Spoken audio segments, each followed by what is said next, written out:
Hello साथियों, नमस्कार। कैसे हैं? राधे राधे। चलिए, सुप्रभात सबको। आप सभी का बहुत बहुत स्वागत है मिशन 50 परिवार में। चलिए, सब लोग एक बार फटाफट जुड़ जाएंगे और जितने लोग जुड़ेंगे एक बार वीडियो को लाइक करके और अपने दोस्तों में शेयर भी कर देंगे। देखिए, कई दिनों से हम लोग TRE 4 की जो जानकारी देखिए, सबसे महत्वपूर्ण बात यह है कि जितनी कठिन ये TRE 4 की वैकेंसी है, उससे ज़्यादा कठिन है इसमें से कुछ सूचना निकाल पाना। और न ही शिक्षा विभाग और BPSC दोनों से मैं बात कर रहा हूँ, सूचना निकालना सबसे बड़ी मुश्किल काम हो गया इसके आजकल के इस समय जो स्थिति बनी हुई है। और कोई भी कहे कि एकदम 100% सारी चीज़ें सही हो रही हों, तो आजकल थोड़ा सा एक मन में डाउट ये रहता है कि आखिर कैसे सही होगा कि जब सारी प्रक्रिया जा रहा है उसके बाद रिटर्न हो रहा है।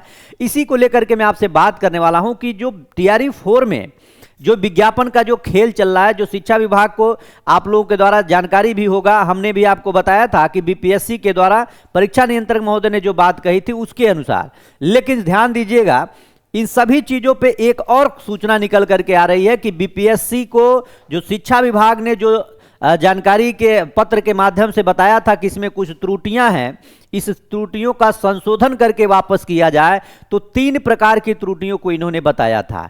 उसमें से 2 त्रुटियों को इन्होंने क्या कर लिया है, फाइनल करके शिक्षा विभाग के द्वारा और BPSC को वापस भेज दिया गया है। एक मामला और रुक गया है जो पोर्टल का मामला है। तो मैं आपको उन्हीं सभी चीज़ों से जोड़ना चाहता हूं और मैं आपको एक साक्ष्य के रूप में मैं दिखाना भी चाहता हूं जो भी जानकारी निकल के आ रही है कि आखिर इसमें क्या क्या चीजें हो रही हैं। और जो ऑनलाइन प्रक्रिया करने की बात कही जा रही है, तो विज्ञापन के साथ क्या ऑनलाइन प्रक्रिया भी शुरू होगा या फिर ये सुधार वाला खेल चलता रहेगा, तो इन्हीं पे हम बात करेंगे। तो एक बार सब लोग जुड़ जाएंगे और आप जितने भी जुड़ रहे हैं सब लोग एक बार सेशन को शेयर भी कर देंगे, ठीक है। चलिए, तो आइए हम लोग देखते हैं। अच्छा, अगर आपको कोई भी दिक्कत हो ना, तो TRE से संबंधित जो हमारे बैच चल रहे हैं, जो नोट्स वगैरह की जानकारी, तो इस पे जो नंबर स्क्रॉल हो रहा है इस पे आप कॉल कर सकते हैं। अगर किसी को कोई और भी दिक्कत हो तो वो वहां से कॉल करके बात भी कर सकते हैं, कोई दिक्कत नहीं है, ठीक है। चलिए, बहुत लोगों का ये रहता है कि सर बात करनी है, ये हो गया वो हो गया, तो आप बात कर सकते हैं। अरे भाई, हम क्यों नहीं बात करेंगे। आप लोग कहते हैं कि फोन नहीं उठाते हैं। अरे भैया, ये टेक्निकल स्टाफ और जो और भी लोग हैं उनका काम है, हमारे पास वो मोबाइल नहीं रहता है, इसलिए आपसे बात नहीं हो पाती। क्लास में भी रात में 10 बजे जो हम लोग की क्लास चल रही है, और कल की जो क्लास चली भैया, एकदम धमाकेदार क्लास चली है।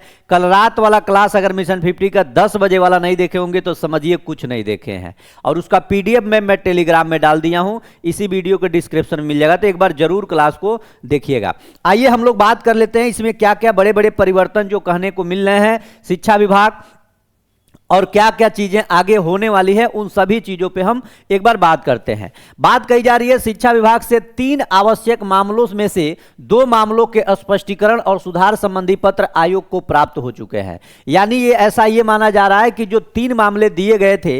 अच्छा, एक चीज और मैं बताऊं, इसमें से 2 मामला समझ में नहीं आ रहा है कि क्या ऐसा मामला था जिसको ये पुनः वापिस करने की बात कही, जो जिसकी वजह से भेजा गया था 3 मामलों को लेकर के। लेकिन एक मामला तो कंफर्म है कि एक तो पोर्टल वाला है, ये भी फिक्स है। दूसरा जो रोस्टर जो डोमिसाइल वगैरह का जो मामला था, जो सीटों का बंटवारा था, उसको लेकर के है। और एक और है जो SC ST विभाग और BC EBC की सीटों की संख्या नहीं ऐड हुआ था, वो है। लेकिन अभी भी PT और मेंस को लेकर के कोई भी मामला अभी सामने नहीं आ रहा है, इसलिए मैं कह रहा हूं, मैं इसका अभी भी विरोध कर रहा हूं, इतना ध्यान दीजिएगा। मैं इसके पक्ष में नहीं हूं भैया, मैं इसका आज भी विरोध कर रहा हूं कि PT और मेंस का आयोजन नहीं होना चाहिए, क्योंकि लगातार मानसिक स्थिति से विद्यार्थी जूझ रहा है, लगभग 2.5 साल पौने 3 साल से। तो इसको कम से कम एक बार इसको PT और मेंस से रहित करके, और आप इसको कम से कम एक बार पेपर को एकल परीक्षा प्रणाली से कराइए। इसके बाद सिर्फ ज्यादा समय रहेगा, अभी से घोषणा कर दीजिए कि आगामी जो परीक्षा इसके बाद TRE की होगी उसमें हम PT और मेंस का आयोजन करेंगे। तो भैया, ये 2 जो संबंधित सुधार है उसको आयोग को प्राप्त हो चुके हैं। और केवल जो सुधार बचा हुआ है वो सॉफ्टवेयर और पोर्टल मैपिंग से जो संबंधित एक अंतिम तकनीकी पत्र है, यही प्राप्त होना बाकी है। यानी यह पत्र मिलते ही लंबित प्रक्रिया पूरी हो जाएगी। उसके बाद क्या होगा, उसके बाद अंतिम तकनीकी पत्र प्राप्त होने के बाद आयोग पहले से तैयार विज्ञापन के ड्राफ्ट में आवश्यक तकनीकी संशोधन एवं एडिटिंग करेगा। यानी कि जैसे ये प्रक्रिया कंप्लीट हो जाएगी तो आयोग अपने स्तर से एक बार अंतिम बार इसका मूल्यांकन करेगा। ड्राफ्ट में जो आवश्यक तकनीकी संशोधन होगा, जो टेक्निकल रूप से होगा, उसको सुधार करेगा। उसके उपरांत विज्ञापन का अंतिम प्रारूप फाइनल एक बार फिर से शिक्षा विभाग को अंतिम सत्यापन के लिए भेजा जाएगा, ताकि विभाग की ओर से किसी प्रकार की आपत्ति या संशोधन शेष न रहे। तो यानी ये खेल अभी लग रहा है कि थोड़ा सा लंबा चलेगा। अंतिम चरण में क्या होगा, शिक्षा विभाग से अंतिम स्वीकृति के बाद, यानी जब नो ऑब्जेक्शन मिलने के बाद आयोग किसी भी अतिरिक्त देरी के टीआरई 4 का आधिकारिक विज्ञापन जारी करेगा और इसके साथ ही ऑनलाइन आवेदन प्रक्रिया प्रारंभ कर दी जाएगी। यानी विज्ञापन देने के बाद यह नहीं जारी किया जाएगा कि आपका विज्ञापन आ गया और विज्ञापन के बाद आपका जो है कुछ समय के बाद आपकी सारी प्रक्रिया चलेगी, मतलब विज्ञापन के 10 दिन बाद आपका ऑनलाइन शुरू होगा। नहीं, ऐसा कहा जा रहा है कि ऑनलाइन जो है विज्ञापन के साथ ही ये प्रक्रिया शुरू हो जाएगी। विज्ञापन के साथ साथ ऑनलाइन प्रक्रिया शुरू हो जाएगी। तो ये भी एक ठीक है, लेकिन सबसे महत्वपूर्ण बात है कि विज्ञापन आएगा कब तक, ये जो प्रक्रिया चल रही है इसको पूरा कब तक किया जाएगा, ये सबसे महत्वपूर्ण चीज हो जाती है। तो अभी इस पे देखिए, अभी जो भी चीजें हैं, अभी ये रोस्टर का और जो क्लियरेंस का, संशोधन का, यही खेल अभी चल रहा है। जब तक ये खेल समाप्त नहीं हो जाता तब तक तो विज्ञापन आना मुश्किल है। और यकीन मानो यार कि मैं तो यही देख रहा हूं कि बहुत सारी परिवर्तन, बहुत सारी प्रक्रिया के अधीन अगर इस प्रकार से काम होगा तो शिक्षा विभाग से भरोसा उठता जाएगा। क्योंकि जिसकी तैयारी अगले 2.5 साल से हो रही हो और वो अभी भी जल्दबाजी में जो भी प्रक्रिया को पूर्ण करके भेज रहे हैं, उसमें इतनी ज़्यादा गलतियां, इतने संशोधन और इन सभी चीज़ों के बावजूद भी इतना समय, अभी आप लोग कल का शिक्षा मंत्री जी का आप लोगों ने सुना होगा परसों कि हम पटना जैसे जाएंगे सारी प्रक्रिया को पूर्ण करके हम आयोग को भेज देंगे। तो उसमें से ये कोई जरूरी नहीं है कि शिक्षा मंत्री जी पटना रहेंगे तभी वो वही अपना चेक करेंगे। नहीं, विभाग का काम होता है, विभाग ये सारी चीज़ों को चेक करता है। हाँ, शिक्षा मंत्री जी ने कहा कि हम पहल करेंगे और पटना में रहते ही पहल करके उसको तत्काल हम उसको क्या करेंगे, बीपीएससी को सौंप देंगे, यानी भेजवा देंगे। तो ये एक प्रक्रिया होती है और प्रक्रिया के माध्यम से कोई जरूरी नहीं है मंत्री जी रहे न रहे यहाँ पे तो भी वो प्रक्रिया हो सकती है। लेकिन हाँ, मंत्री जी का गाइडलाइन जरूरी है।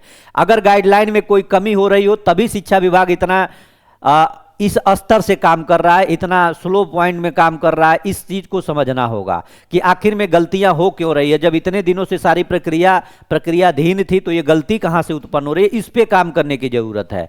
तो आप लोग खुद समझदार हैं कि शिक्षा मंत्री जी किस तरह से काम कर रहे हैं, कैसे कर रहे हैं। बहुत सारे लोग इस्तीफा की मांग भी कर रहे हैं। तो ठीक है भैया, ये टीआरई 4 है, टीआरई 4 के लिए आक्रोशित जायज है, लेकिन फिलहाल जो भी अभी समय है इसमें हम लोगों को पढ़ने की भी जरूरत है, लड़ने की भी जरूरत है। अपनी मांग है तो हमको मांग भी रखने का जरूरत है। तो ये बहुत अच्छी बात है कि आप लोग अपने लिए सजग है, तैयार है। हम भी शिक्षा मंत्री से कहते हैं ऐसे नहीं कोई आपकी इस्तीफा की मांग कर रहा है, क्योंकि गलतियां आपके द्वारा हो रही है, आपके विभाग के द्वारा हो रही है। अगर सभी गलतियों को पुष्टि करके फाइनल करके अगर आप बीपीएससी को भेजे होते तो मुझे लगता है ये आज दिन नहीं देखना पड़ता और तरह तरह की जो चीजें चल रही है ये नहीं चलते। तो इन सभी चीजों से सीखने का ये समय है और जल्द से जल्द विज्ञापन जारी करने का। तो मुझे लगता है कि ये एक आध हफ्ते के अंतर्गत सारी प्रक्रिया, अभी तो ऐसा माना जा रहा है कि शुक्रवार तक सभी चीजें कंफर्म हो जाएंगे और शुक्रवार तक आपका बीपीएससी तक सारी प्रक्रिया पूर्ण करके चला जाएगा। उसके बाद से केवल एक औपचारिकता जो होगी उसको पूरा करके 1-2 दिन में उसके बाद से विज्ञापन दे दिया है। तो यानी कि 10 या 12 तारीख, हमको लग रहा है 15 तारीख तक आसपास तो चला ही जाएगा। तो फिलहाल सब लोग एक बार जरूर कमेंट करिएगा आपकी क्या राय है। बहुत बहुत धन्यवाद, नमस्कार। जो लोग नए होंगे प्लीज चैनल को सब्सक्राइब करिए। रात को 10 बजे दिन भर जहां रात में यहां, मतलब मिशन 50 वाले क्लास 10 बजे जरूर ज्वाइन करिए। 40 प्रश्न वाली क्लास हमारी रेगुलर की शुरू हो गई है और जिसमें हिस्ट्री, पॉलिटी, ज्योग्राफी सब कुछ विस्तृत व्याख्या और संपूर्ण नोट्स के साथ आप लोगों की पढ़ाई चल रही है। तो आप जरूर उसका हिस्सा बने। बहुत बहुत धन्यवाद, नमस्कार।